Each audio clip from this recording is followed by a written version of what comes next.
માંગરોળ ઓછી વિસ્તારને ગ્રામ પંચાયતનો દરજ્જો આપવા જિલ્લા પંચાયત ઉપપ્રમુખ જેઠાભાઈ ચુડાસમાએ મુખ્યમંત્રીને લેખિત માંગ કરી છે। માંગરોળ ઓજી જિલ્લા પંચાયત સીટ તરીકે ચૂંટણી યોજાઈ છે, પરંતુ ઓજી વિસ્તારનો તાલુકામાં કે નગરપાલિકામાં સમાવેશ થતો નથી। આ ઓજી વિસ્તારમાં 7000 જેટલા મતદારો છે। 3 પ્રાથમિક સ્કૂલો આવેલી છે। એક સ્કૂલમાં 200 થી 300 બાળકો અભ્યાસ કરે છે।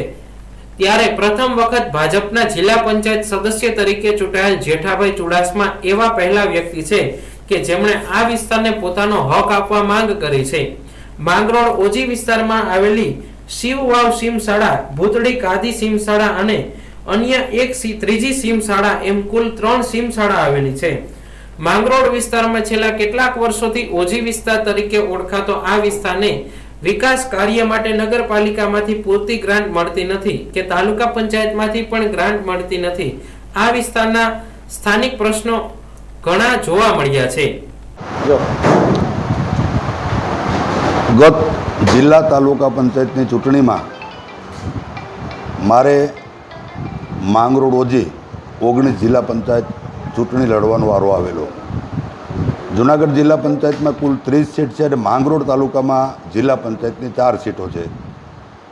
સૌપ્રથમ પહેલી વખત માંગરોળ તાલુકાની જિલ્લા પંચાયતની 4 સીટ ભાજપને ફાળે ગઈ છે અને આ 19 ઓજી સીટ એવી હતી કે કદાચ ચૂંટણીઓમાં પ્રથમ વખત ભારતીય જનતા પાર્ટી જીતી છે।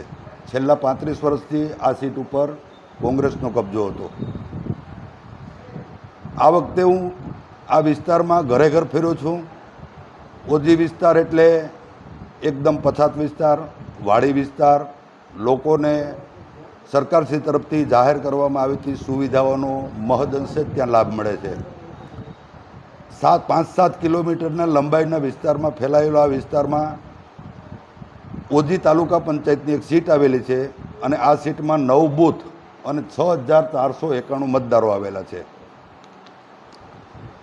લોકોનો વિશ્વાસ જીતવા માટે અને સરકારશ્રીની યોજનાઓ એના ઘરે ઘરે સુધી પહોંચાડવા માટેના અમોએ વચન આપ્યા, ત્યારે પ્રથમ વખત 35 વર્ષ બાદ 19 ઓજી જિલ્લા પંચાયત ભારતીય જનતા પાર્ટી જીતી છે।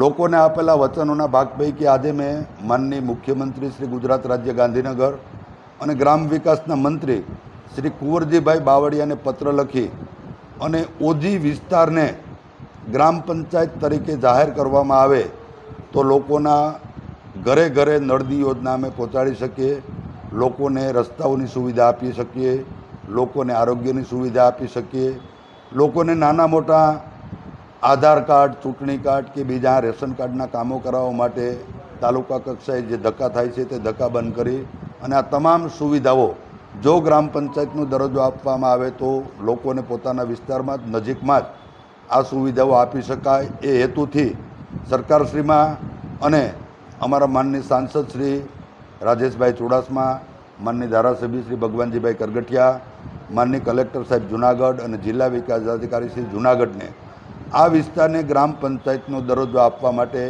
અમે ભલામણ કરી છે અને વિનંતી કરી છે અને રૂબરૂ પણ માનનીય ધારાસભ્ય શ્રી સાંસદશ્રીને લઈને સરકારશ્રીમાં પણ આ બાબતે રજૂઆત કરશું।